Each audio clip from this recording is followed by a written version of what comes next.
This paper was originally placed in the History of Brexit panel at the PSA's 2020 conference, and my submission to this virtual conference starts with a rather obvious statement regarding that panel's title, namely, the history of Brexit cannot be told without reference to the British public. Through referendums in 1975 and 2016, the public played a decisive role in determining the UK's participation in the European integration process, with the 2016 vote to leave representing a clear failure for the government and Britain's mainstream political parties, who officially backed Remain. However, while providing confirmation of public opinion on the question of continued membership at these 2 points in time, the referendums failed to shed light on attitudes towards European integration in the intervening years. And significant changes occurred during these 4 decades, altering the nature of the European Union. Some developments, such as the single market and enlargement, had the support of British governments, yet many others met with resistance. And for this paper, based on my doctoral research, I will chart British public opinion towards 5 key developments in European integration listed here. I argue that on most of these matters, public opinion was often significantly out of step with government preferences and those of the 3 major parties. This raises important questions, principally regarding the ways in which governments and parties communicated European policy. Paul Copeland and Nathaniel Copsey have pinpointed the lack of a passionate pro-European faction in British politics as being key to embedding Euroscepticism, while Martin Westlake's recent book on Britain and Europe argues that the general state of British public opinion necessitated some form of mass information campaign about Europe. And my research also pinpoints themes which such campaigns could have covered. During the UK's EU membership, European integration never stood still. 5 treaty amendments came into effect, and alongside developments outside the treaty framework, these all increased the EU's powers and scope. Meanwhile, they created tensions regarding the integration process, no less so than in Britain. And these tensions influenced the emergence of a flexible multi-speed Europe, developed through concepts such as subsidiarity and opt-outs. Both subsidiarity, which stipulated that action should only take place at a European level, where objectives could not sufficiently be achieved at national or lower levels of government, and the differentiated integration that opt-outs created were welcomed by British governments and the main parties. But this was not necessarily the case among the British public. Subsidiarity was something that the Conservative and Liberal parties had long sought to promote, and they continued to do so after its codification in the Maastricht Treaty. Labour also came to view it as an important principle too. And when the idea was initially tested on Eurobarometer in the early 1990s, the British public largely seemed to support the meaning of subsidiarity as well. However, as is shown here, its popularity declined, and the British public transformed from being one of subsidiarity's strongest advocates to the member state least likely to express support. And as the next slide will show, this was driven by a sharp decline in support among Conservative voters.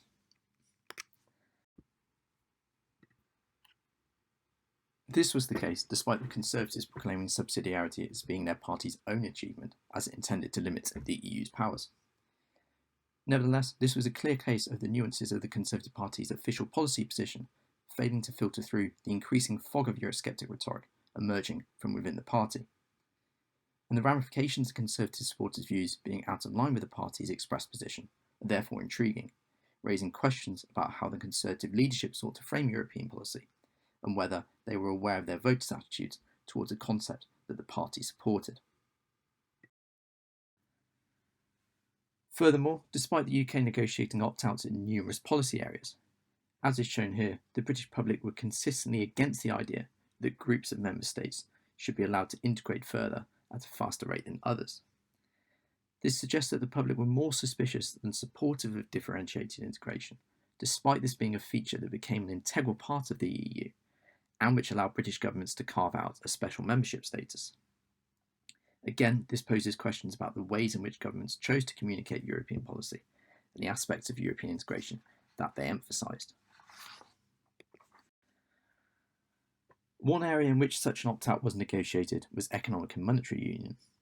This decision was undoubtedly wise given that the groundswell of British public opinion was consistently opposed to monetary integration, as is shown here.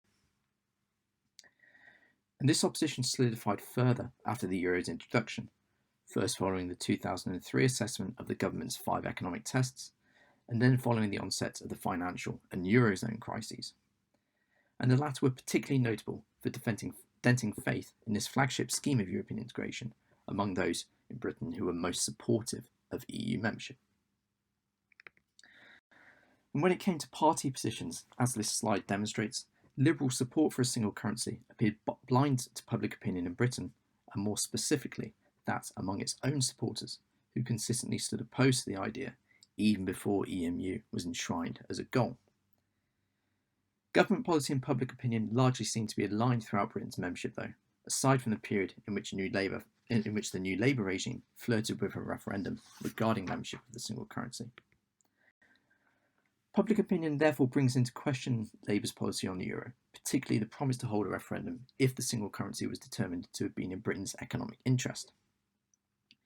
Any referendum appeared as though it would have been lost, but by holding out the prospect of one taking place, Labour fuelled speculation about potential British adoption.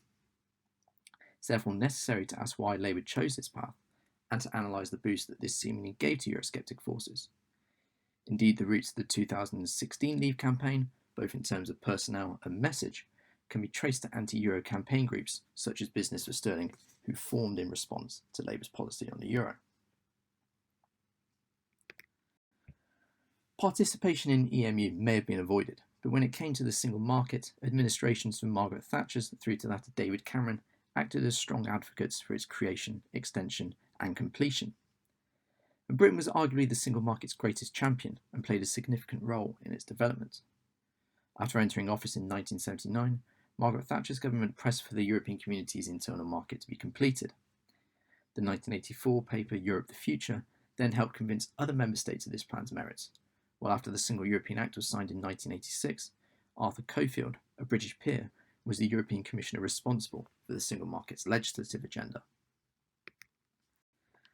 And according to Eurobarometer data from the late 1980s and early 1990s, public opinion towards the single market appeared positive too, with no greater than 18% seeing its coming into being as a bad thing.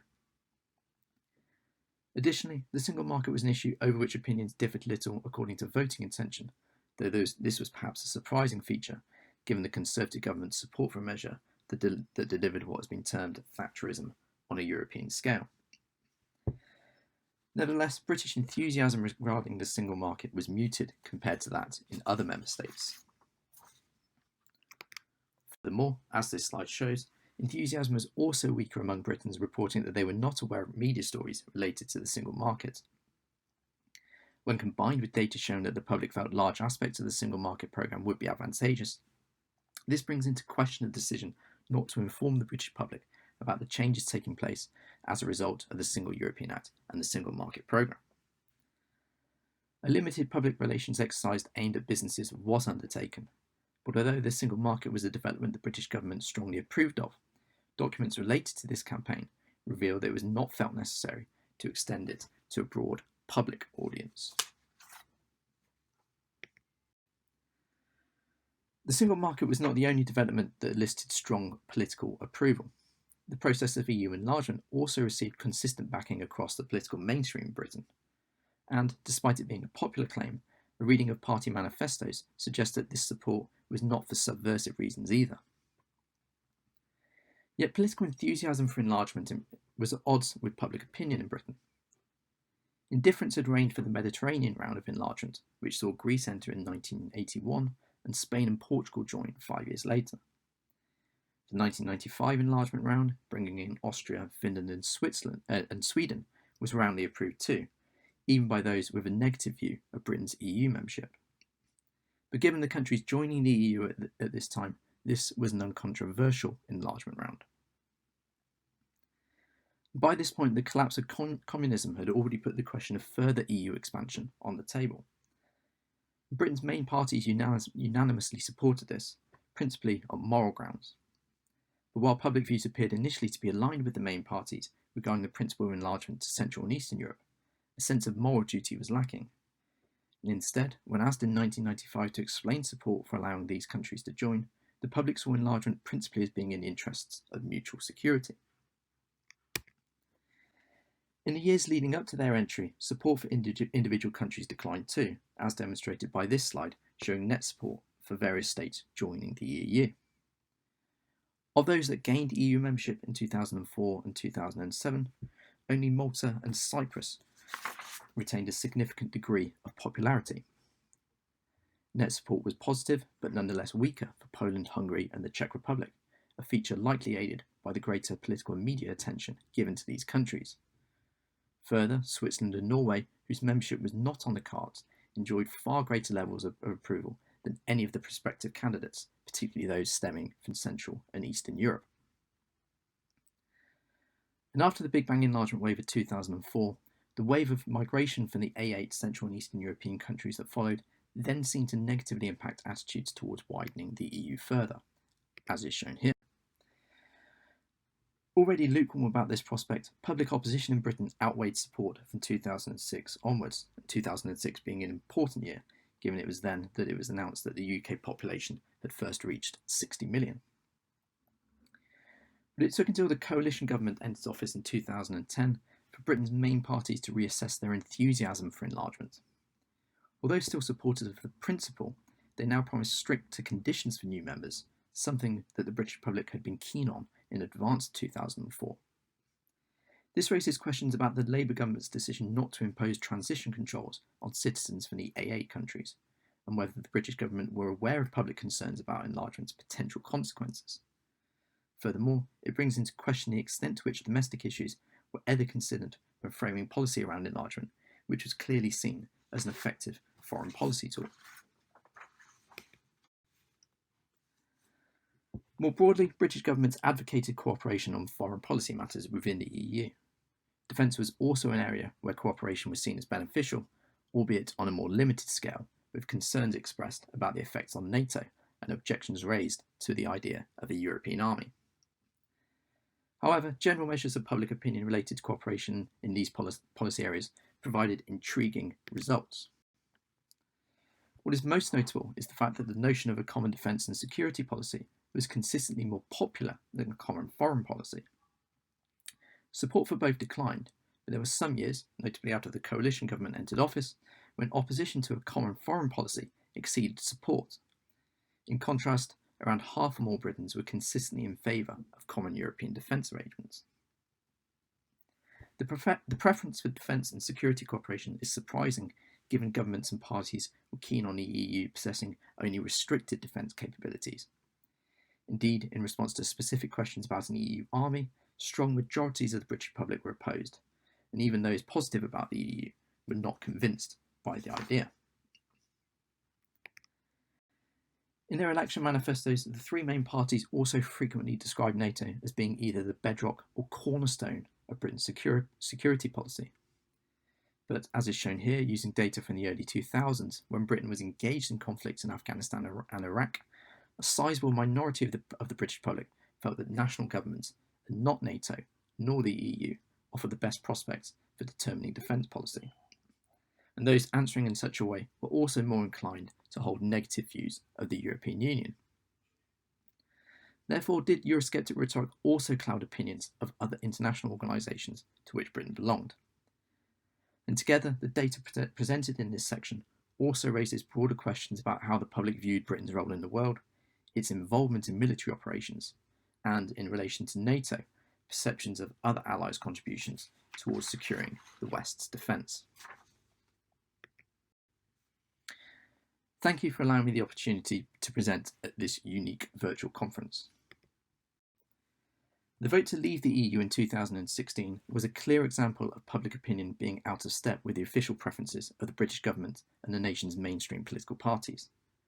While providing an overview of my PhD thesis, I've shown how reviewing government and party policy towards Europe within the context of historical public opinion data reveals similar phenomena. My paper has made clear the many ways in which public opinion was out of step with government and party policies towards specific developments in European integration. British governments may have negotiated opt-outs and championed subsidiarity, but the public were not supportive of the former, while Conservative voters increasingly opposed the latter. The British public, even Liberal voters, were consistently opposed to a single currency, a feature that did not prevent the new Labour government from flirting with the idea of joining the euro. Furthermore, government support for the single market, enlargement and foreign policy cooperation was typically not matched by similar enthusiasm among the British public. This implies that the nuances of policy positions relating to areas in which the EU held and developed competence failed to filter through to the public. And this raises questions primarily about the means and effectiveness with which European policy was communicated, and why public information campaigns on Europe were consistently avoided. These are questions which have to be confronted in order to further unpick the history of Brexit. Thank you.